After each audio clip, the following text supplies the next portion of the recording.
Hello, welcome back to the Service Management Leadership Podcast.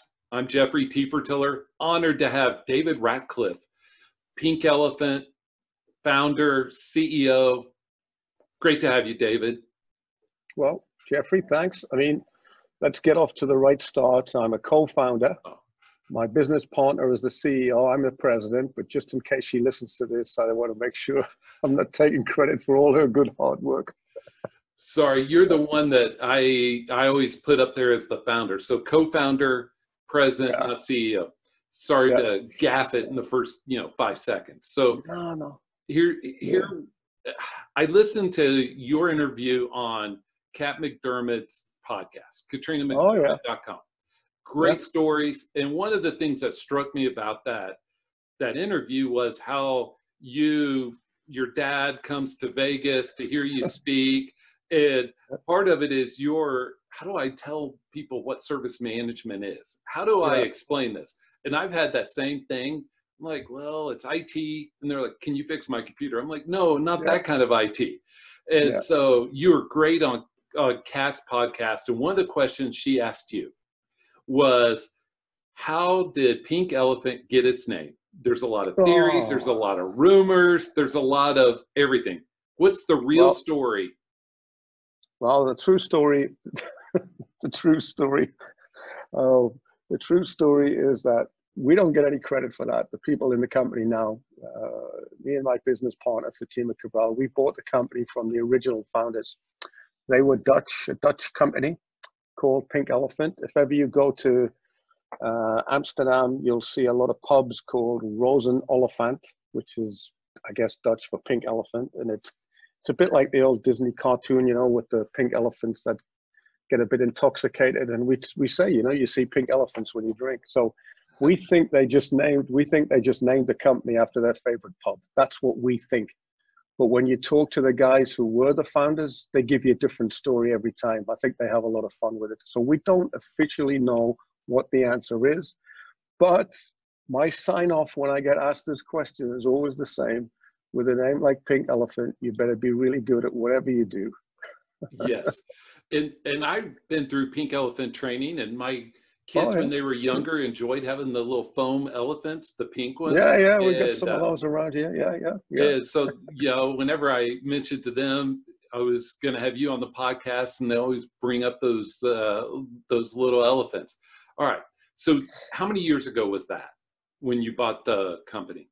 That was right after 9/11. 9/11 was, we were a subsidiary. We'd started the North American operation of Pink Elephant, which is originally a Dutch company from 1980. And 21 years later, 9/11 unfortunately happened, and it spooked a lot of people in all kinds of businesses and in society. And the Dutch owners of what was then a gradually growing business internationally decided they didn't want to be international. They just wanted to concentrate on, well, I don't know if it was the whole of Europe, but certainly the Netherlands. And they just said, we're gonna either sell you off or close you down. And we were like, really? We've only been doing this for 4 or 5 years, since 1996. And so we quickly put our heads together and made them an offer they couldn't refuse. And we actually ended up buying the whole brand. We left the Dutch company behind with another name. We became Pink Elephant worldwide, and we own that brand now. And anyone who's called Pink Elephant in the world of IT service management has some strong connection with this office here. Wow. So we're in charge of that. So that's the short version of the story, which is all the true parts of it. All of it is true. How'd you get from there to 20 years later, roughly, now being the premier service management training? I don't want to put anybody down. One of the premier training, have your conference. It's the only big, non-tool conference. I mean, how'd you get from there to here? Well, there's a few angles to talk about that from. One of them is what I also like to think is very valuable, but you don't have a lot of control over, which is pure opportunism. Yes. There's the opportunism factor, but to be honest, there are some key milestones You can tell from my accent, I'm not originally from around these here parts. And I was born and brought up in England, and I did most of my early years of work there before I moved to Canada and the US.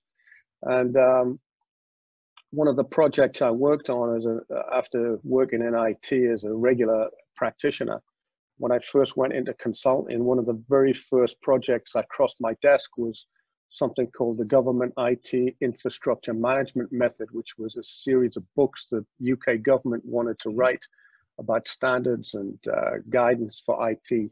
And this was the original name for ITIL. Mm-hmm. So me and about two guys that worked with me at the time, a guy called Ron Beals, a guy called Mike Lockton, who I've never seen since those days. I'm sure, I hope he's still around. We got to look at the early drafts of some of those books. I have some of them still in the filing cabinet over here. And we gave feedback as to what we thought was good practice. We didn't originate any of the content. Other smarter people did that. But we were given the job of QAing some of those early books. And then lo and behold, a year or so later, when the first of those books were going to be published, and now the name and the branding had changed to IT Infrastructure Library. And the reason for that was because it wasn't just government organizations that had provided input and provided some content. It was privately held businesses like British Airways and Legal and General Insurance Company and a few others. The government decided in its wisdom to drop the government name and this horrendous acronym GITM, Government IT Infrastructure Management Method. And they came up with the IT Infrastructure Library, which has been quite a cute little handle for this all these years. And the company I worked with at the time was given the job of managing the launch at a launch day, like a one-day conference for a couple of hundred IT managers and directors. And I remember standing at the back of the room where all of these authors were wheeled out to talk about their books. And one or two of the books I was familiar with, but the rest of them, it was like, wow, this is a big deal. And that was in 1998. And then in, 1988. And then in 1992, we were approached to develop the first training course. And I gave it to one of my guys, the guy who I mentioned earlier, Ron Beals, who I call the father of ITIL training. He's now retired. And he developed the very first training course for ITIL, which was delivered in 1992. So the UK government asked us to do that. And we did that. I then emigrated to Canada and started to do the type of work I'm doing now, but without the word ITIL anywhere. So I talked to people about service desk practices and service level management and some of the more obvious and front and center processes and functions that are really an ITIL. But I never talked about ITIL as a holistic model because I thought Americans are not going to be interested in something written by British bureaucrats. And I really felt that this was, it had to be like guerrilla tactics. And so, but one day, the Pink Elephant guys came knocking on my door again and said, we'd like you to be Pink Elephant North America. And we really think you should launch ITIL. And so they were behind us. Fatima and myself were running this little business together, which suddenly became Pink Elephant North America. And I remember the very first mailing we did where we said, we tried to describe on kind of a single piece of paper what ITIL was and why you should be interested. And we sent it out to a few dozen of our current customers. And instantly the class was full. 20 people, it was actually 18 people was the maximum. 18 people signed up immediately. I went and taught the very first ITIL course in North America. And it just went like that ever since. And that's, I know it's a long-winded story, but that really is how Pink Elephant became recognized, particularly in this part of the world and really all over the world now, because of some of the spin-off things we've done, like the conference and like the Pink Verify program for software tool certification, is we've just become synonymous with ITIL. But you were very kind, Jeffrey, to make the point earlier on. You kind of made a subtle point about how, you know, there are, it's not all Pink Elephant, there are other organizations. And I say that all the time, because there's a lot of smart people around, and the world's a big place. We can't eat all of the pizza ourselves. We have to allow others to share in that.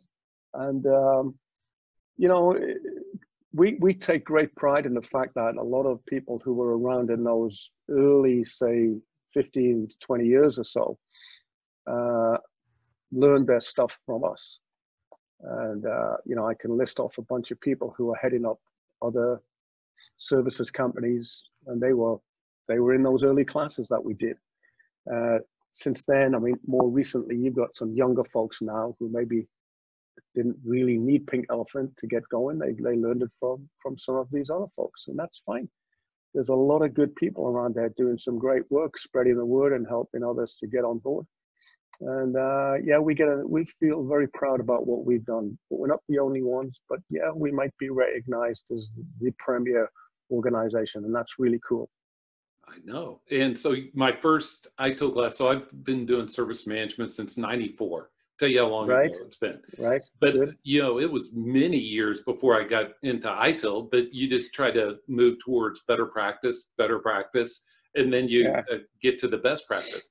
You mentioned the conference. How many years has that been in existence? Well, first one was 97, and this next one coming up, hopefully, it's going to be 25. It's going to be the 25th. I know it probably, you might try to do the math and think, hang on, it's 97 to 2021. Does that make 25 years? It actually is. I remember that we did the first one, I don't know, the middle of the year. We did the next one in, no, we did the first one in December. That was right. We did the first one in December 97. And then we did another one in June 2098. And then we did the next one in February 99. So in the space of 13 months, we had 3 annual conferences. Wow. So, but it grew tremendously right through to the recession year, 2008. And then it took a step back in terms of attendance, understandably so, and then picked up again. And, you know, we'll be probably taking a step back again this coming year. That's just the way the world goes. We'll see, you know, we'll see what happens. But yeah, 25 years, huge thrill. It's the biggest, riskiest thing we do in the year compared to a training course for 12 or 15 people, a conference for, you know, 1,800 people. It's a big deal. And causes a few sleepless nights for a few people, but we just love it. It's so much fun. Community's a underrated thing in this world, and bringing people together in a conference builds a community. That's my view of this.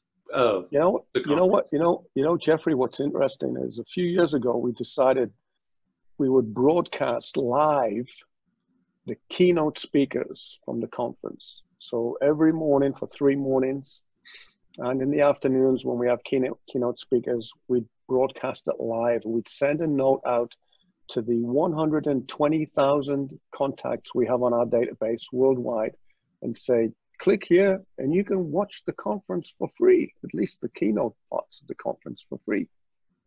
I think you could count as a few dozen people who bother to do that, because it's not the same as being there. Right. Being there is, like you say, being there, interacting, you know, hearing people talking, seeing people getting, you know, education and being so, well, serious about learning and holding each other to account. You can't get that online. And I'm not really a huge fan of virtual conferences, which are obviously going to become a lot more popular now. I like being there. It's like being in the baseball park compared to watching on TV. You got to be there, right? If you're serious about it. I'm with you. Even in everything, you know, it's like, can we really be a family if all we see each other is virtually? Can we, you know, same thing in the work environment. People miss, I'm getting on my soapbox, so I apologize. People companies and organizations lose the efficiency when they don't have water cooler talk or break room talk, you know, because those casual conversations are what make us. Yeah. Yeah, I'm with you. Yeah, we're on the same page. All right. All right. We mentioned COVID and some of that subtly. How has that impacted Pink Elephant? Well, believe it or not, if it wasn't for the great economic recession that came down in 2008, we would have probably been in bigger trouble than we are right now. I mean, it's still very challenging. And the reason for that is going back to 2007, 2008, when the recession kicked in, we had a couple of big customers. Actually, it was American Express and Cisco. There's no harm in mentioning their names. We did lots, and we were doing continual training almost every other week with these guys. They were spending a lot of money, and, you know, everyone was happy. And then suddenly, you know, the bubble burst and the economy took a downturn. And as everyone knows, the first thing that gets cut is training, education. So we got calls from both of those customers saying, you know, we're canceling all of our plans. However, if you can come up with a way to train our guys, because we still need the knowledge, but not flying them around and not flying your guy in, because sometimes the cost could probably double when you take into account hotels and all the other flights and everything. So we went into a huddle and we quickly developed at that time our very first online training products. I'd resisted them. So we were relatively late to the market with that concept. I'd always resisted in my pig-headedness that, you know, we're all about being face-to-face and in the room, like we were just talking about a minute ago. And but customers are now telling us, no, we're going to look at a better option. The internet's getting better and stronger and bandwidth's increasing. And so, you know, fast forward, we now do most of our work online. And so, in fact, to the point where last year we discontinued all what we call public training in hotels. We've stopped doing that now. We'd stopped doing it last year before COVID. And so most of our work is online, either instructor-led in a kind of similar environment to this, with a real live person at the end teaching you, or a group teaching a group, or self-study, self-paced. So we have both of those options, and that's the biggest part of our business now. So earlier this year, when suddenly we are told we can't fly around, our consulting business disappeared briefly for a few weeks. And then we realized that why can't we consult online? And we're doing that now very effectively. Like I wouldn't have thought we could have done this, but it works very effectively. And guess what? The customer benefits because they don't have to fly our guy around. You know, when I say guy, there's some ladies that we have who do excellent consulting work, and gentlemen as well, and they're now doing it all from home. So while we did take a downturn in business, it started to pick up again, but we're not yet at the same level we were this time last year. I think there's still a lot of uncertainty out there, but we're all geared up and ready to go. I mean, we're investing in new products. We've brought new products online in the last few months. We've got more on the way, and I can't, you know, be dishonest and say we're growing our business more than we were last year. We're not. We're down a little, but we're optimistic. We think this is going to be okay for us. What I'm more worried about is society as a whole, because this is a terrible situation we're in right now, and I sometimes wonder we're not seeing the worst of it maybe yet, or it isn't temporary. That's the other thing. This isn't a temporary change. This is something much more long-lasting. And so sometime in the next 2 or 3 months, we'll make a decision about our conference in February. At the moment, it's still on because we don't know what it's going to be like in February 2021.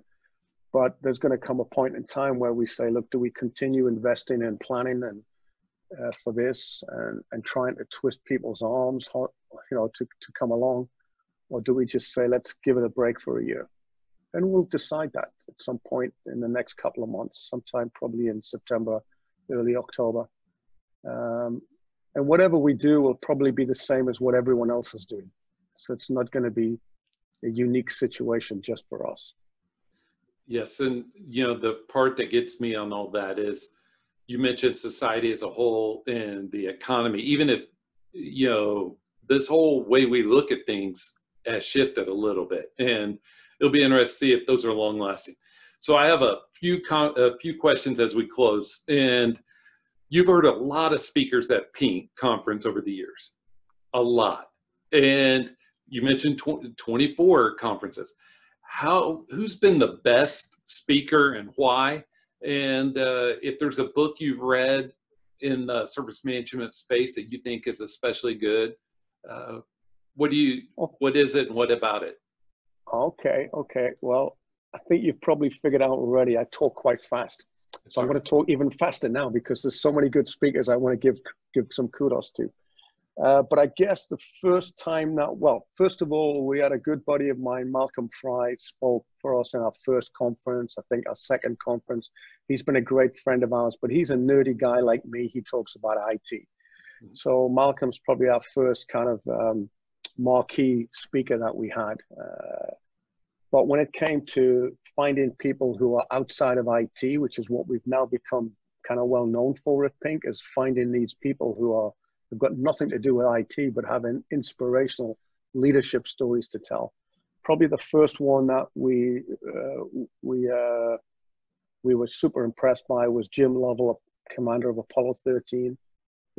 We've had him about 3 or 4 times, but not for a long time. He's now getting on in age, and I don't think he does this anymore, but he's one of our favorites. He's the most adorable guy, lovely guy. And then we had Don Shula, who unfortunately passed recently, but he was one of our big hero from the Miami Dolphins head coach. We actually had I think at the 5th or 6th conference, we had a lady called Dame Stella Remington. Do you know what she might be famous for? Dame Stella Remington. I think I have a guess, but instead of embarrassing myself, I'm gonna let you tell me. Well, the dame's a bit of a clue because the kind of the counterpart, if you like, in the world of movies was Dame Judi Dench. Dame Stella was the original female M, James Bond's boss. She came along and gave us a few little insights into what it's like working for MI6 or whatever. Is it MI5 or MI6? I'm not sure. Can't remember. She was fun. But I think we really hit the jackpot one year when I was sitting at home one Saturday morning and reading the newspaper, the big Saturday morning newspaper, and there's the literary section of this week's new books, best-selling books and things. And there's this book called It's Your Ship. And I think it's Your Ship, is that it? Anyway, it was written by Commander Michael Abrashoff, who took over a destroyer in the Pacific Fleet for the US Navy. And out of 300 ships, it was the worst rated ship by all the metrics that the Navy uses to measure efficiency and the rest of it. And within 2 years, it was the best rated ship. And so obviously there's things he did as a leader and as a manager to get from the bottom to the top. And he tells us all of these stories. Many of them can be translated in everyday business, like basically going out, like we talk about in the world of lean now, the Gemba walk, going to where the ship happens, finding out what people actually do, and then seeing that, there's a way to improve this, so connecting things together, asking people for their ideas.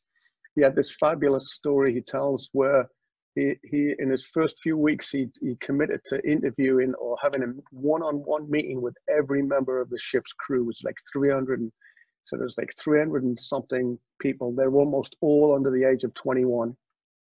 And he sat down with each one of them and just for 15 minutes and asked them 3 questions, what do you like about the ship? It was called the Benfold. What do you like about the Benfold? What do you not like? And if there's anything I can change right now without getting out of my seat, because he has on his desk this thing you've seen in the movies, which is the blower. They call it the blower, which is the PA system. He can bark orders right now. He says, if I can do something right now, what is it, And he said, I'll do it if it makes sense. And I agree with you. So he went through, you know, and told us some of the things he learned. And of course, the one I love to tell is the young 19-year-old guy who said, one of the things I hate is we have to paint the ship 6 times a year. Do you know what a dirty, horrible job that is when we're sailing in the North Pacific and the freezing cold, and we have to go outside and we have to paint everything. And as soon as you finish, you're going to start all over and paint again. And he said, well, yeah, but there's nothing we can do about that. It's the ship's made of steel, and, you know, there's nothing I can do about that. And this young kid said, Captain, have you ever heard of stainless steel? It doesn't rust. And they get into San Diego, and he sends some of his officers with the corporate credit cards that the Navy gives its captains. And they went to every Home Depot in San Diego and bought out every kind of nut, bolt, fastener they could find in stainless steel. And it's now standard practice in the US Navy. Every nut, bolt, screw is all stainless steel. And they now only paint the ship once a year. Nice. So great stories like that, which you're thinking in IT, what's that got to do with IT? But you just have to connect some dots. Unless you go ask people and talk to people, you don't know what what's wrong or what can be done right. So yeah, over the years, we've had tons of great speakers. Chris Hadfield, the astronaut. We've had a few astronauts, actually. Jim Lovell, Eileen Collins, who was the first space shuttle commander. Tons of them. But you mentioned about a book. A lot of the guys give me books as a souvenir or as a little thank you or as a little present. And it's nice to look through the books. And but one guy we've had who helped as our MC a couple of years is a gentleman called Kirk Weisler. Kirk's the most lovely man if you ever get to meet him. Lovely guy. And he wrote a couple of books. And they're more like comic books. One's called The Cookie Monster. The Cookie Monster, well, there's a parable, there's a little story there, which I won't spoil it, but it's a really neat story. The other one is I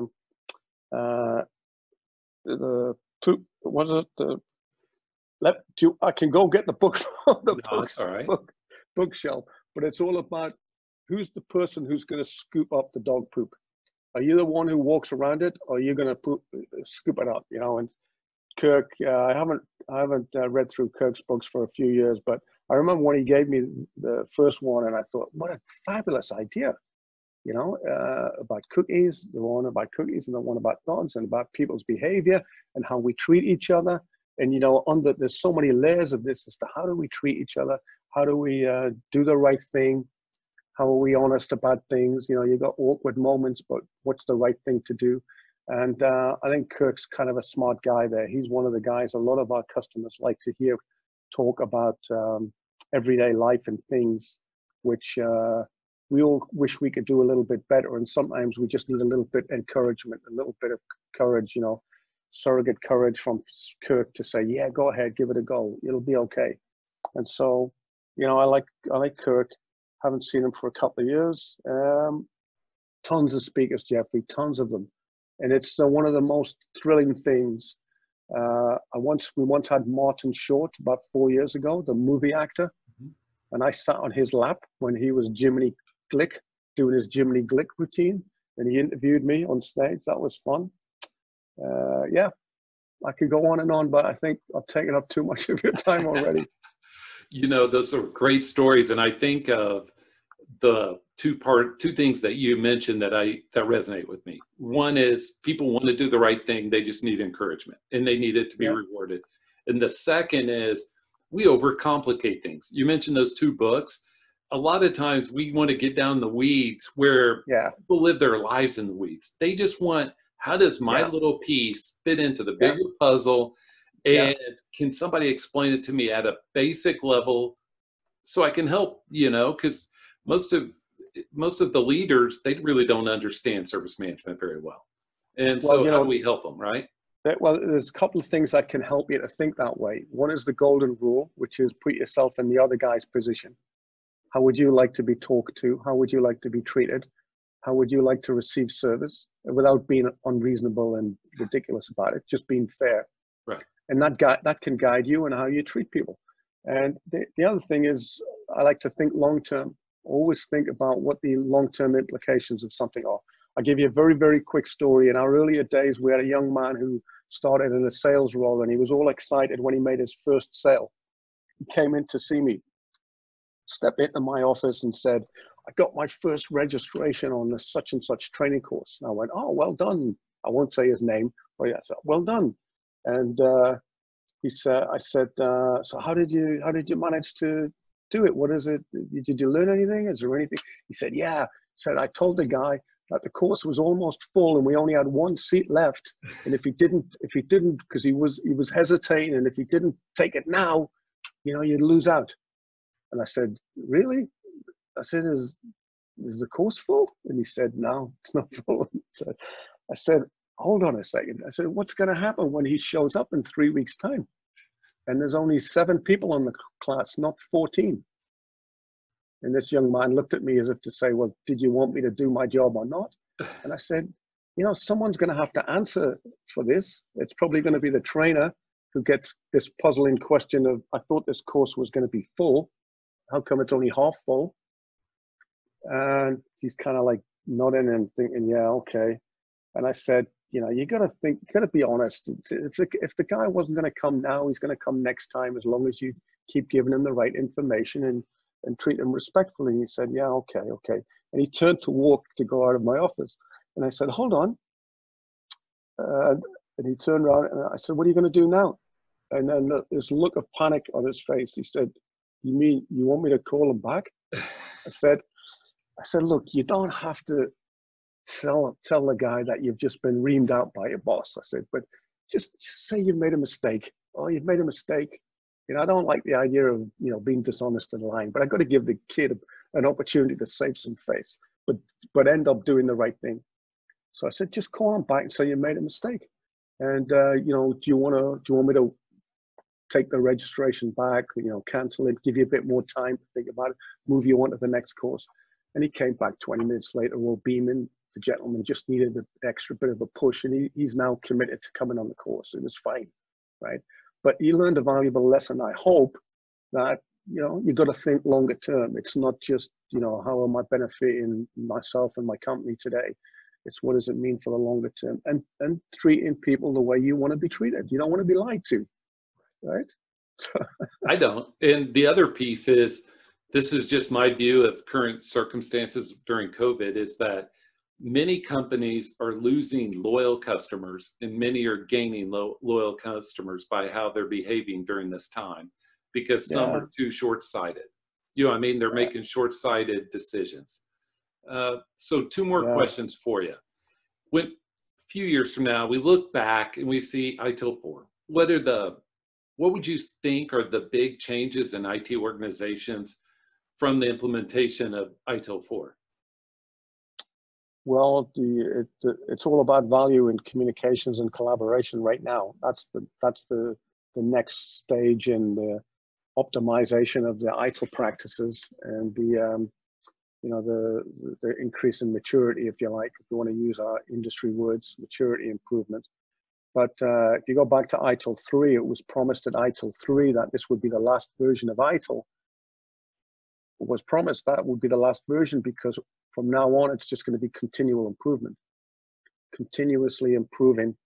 And the books would get republished every year or 2 with, you know, improvements and modifications, but it wouldn't be like a big release. And that was, I think that was a sincere intent, because to be a little bit selfish in some ways, it's a big thing when we replace one version with another version. Suddenly the old version has to grind to a halt, and you look at the ecosystem of training and certification and even tools possibly, and the next version has to gear up. And so there's a big lull. And just, you know, like I said, in 2007, we had the great ITIL version 3 scare of 2007, because everybody knew something was coming and nobody wanted to continue to invest. Why do you want to buy an iPhone that's going to be replaced next week with something new, right? So You know, Apple and others have got this down to a fine art. They keep everything a secret and then suddenly drop the bombshell, and it kind of minimizes that time period. In our industry, we've never been very good at that. So we had a whole year of kind of doldrums, and it's been a little bit like that this time as well. So I've got a feeling going forward, I'd like to see us get back to just continually improving, and there won't be an ITIL 5, for example. But there's going to be some reason why new guidance will need to be provided, and maybe it'll be supplementary rather than replacement. There's a lot of information in the current ITIL, which the version the ITIL that's out now, which was not in the earlier versions of ITIL, and it's mainly about spreading your wings beyond ITSM processes into things like organizational change management and how you manage people. Because at the end of the day, while ITIL was about processes, it was really all about people. Yes. And there's a lot more now to do with understanding why people resist change, understanding how you roll out change, how you collaborate with your customers and your suppliers and partners. And so, you know, the service value system, which is the heart of ITIL 4, really brings this home and really brings in the different domains and the different component parts of ITIL, of the IT ecosystem now. And so that, along with that separate movement to the side, which has been DevOps for a while, which has been, you know, an attempt to do something similar, but from the development side, you know, this is quite a big step forward. And I think, you know, when we go forward into the next few years, there'll be something else will become a pain point, and that will be addressed. And hopefully not with a completely new suite of books, but something that just adds to what's already there. And you mentioned the organizational change. And so I have a small YouTube channel, small compared to Pink, but all along, even in the ITIL 3, V3 times, I was like, people, process, technology. But only one of them determines your success, and that's people. Yeah. You know, the best technology, but technology is only going to do what the people tell it to. You know, your processes are only as good as people following them. And so your people is the one area you have to get right, or it's going to eat your lunch, to use a colloquialism. Jeffrey, you know, we've known this for a long time, and it's almost like people don't like buying insurance even though they know they need it. It's because, you know, well, I don't really need it right now, or I can get by right now. And the problem with what you just described, this little ecosystem of practices and processes and tools and people, is we've always known it was people that screwed things up. We've always known it was only people who could make things happen. And yet we don't put the effort in to do it the way the experts tell us it needs to be done. If you look at people like Professor John Cotto with his 8 steps for leading change, it's so much common sense. You can see every step is vital. But, you know, we dive in and we bypass the first couple of steps because, you know, we think, oh, we already know what to do.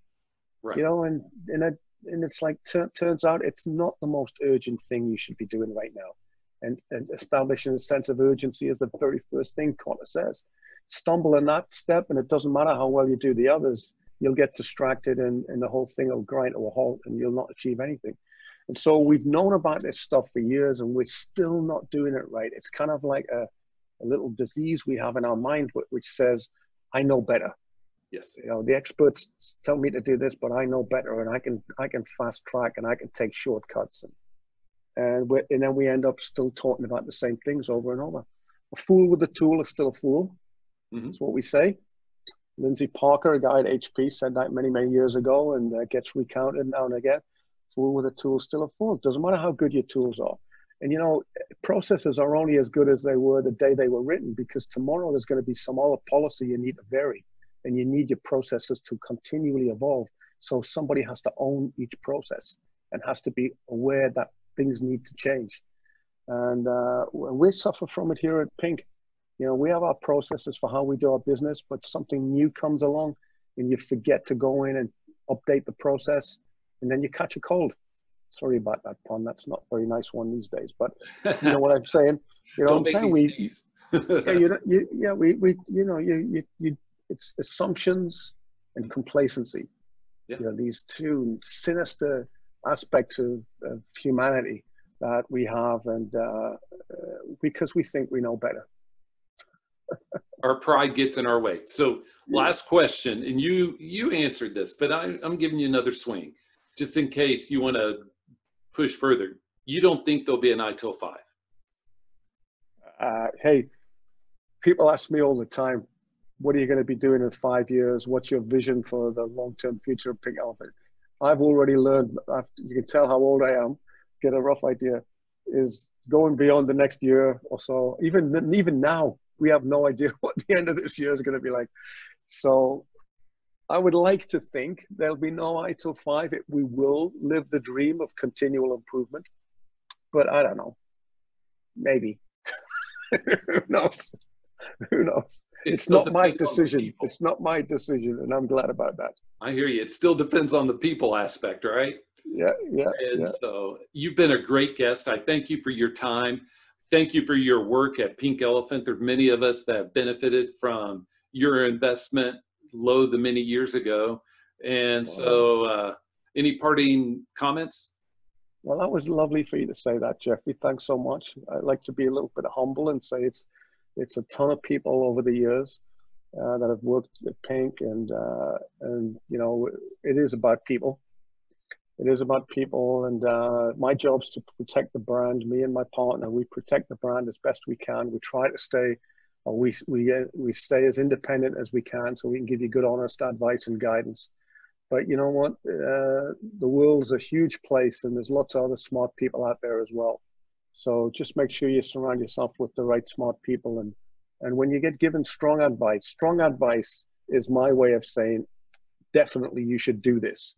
Strong advice is, you know, learn from the past, learn from your peers. And that's where the networking comes in. There's a lot of smart people, and with the internet and the web services we have now around things like podcasts and blogs, etc., and YouTube, there's tons of ways to learn things. You don't have to be knocking on our door to buy training courses. You can learn a lot just by the socializing you do on the web these days. And that's a good thing. I'm okay with that. There's lots of ways for us to make a living. Yeah, people don't realize, everybody in whatever industry, they always think there's this small finite pie. The pie is huge. And we had 100% of the pie. We had 100% of the pie, literally. And now we have few percentage points of the pie, but we're still pretty big piece. But you know, there's, what is it, 12,000, 1,200 is it? I can't remember. So it's a big enough number not to mean anything really. It's just a massive number of training organizations that deliver ITIL training now. And there used to be just one. Yes. Used to be this one. It's great. It's what it is. You know, we smile and make the best of it. Well, thank you once again for being a part of this podcast and this show. And I want to encourage everyone to check out David and Pink Elephant and all that they're doing. And I'm hoping for Pink in February. Hope it gets here, the vaccine and everything. We'd love to see you there, Jeffrey. You've said some lovely things. Thanks so much. And good luck to everyone. Take care. Stay safe. Thank you, David. And we'll be right back with Jeffrey's closing thoughts. Hello, this is Jeffrey Tefertiller back with closing thoughts. First of all, I want to thank David for his time and great stories on this podcast. Hopefully you enjoy them. Second of all, I wanted to dive just a little deeper. He talked about ITIL 4 being around a long time, hopefully with just continual improvement. I hope that's true. But many organizations are going to struggle getting how they're set up today with the ITIL v3 processes to ITIL 4. And so our company will help with that. There are many other companies that can help, but your organization should start to migrate that way. Start thinking of it in those types of practices, processes. How do we start moving in that direction? It's not going to happen overnight, but even small pieces like value co-creation, the business and IT, and thinking of how do we do that is a great first step. Once again, we at Service Management Leadership would love to help you on your journey, help you get from here to there for the long term, because this ITIL journey doesn't happen overnight. It doesn't happen in a vacuum. How do we help you? And because we have to mature what we're doing if we're going to help our business customers achieve the outcomes and the value that they desire. It's just food for thought. Once again, thank you for joining us. Thank you to David for being a part of our podcast. He has a wealth of knowledge, and I always tip my hat off for Pink Elephant and all they've done for the industry over the last 20 years. That's a long time. So thank you to David. Thank you all for joining us. Hope you have a great day.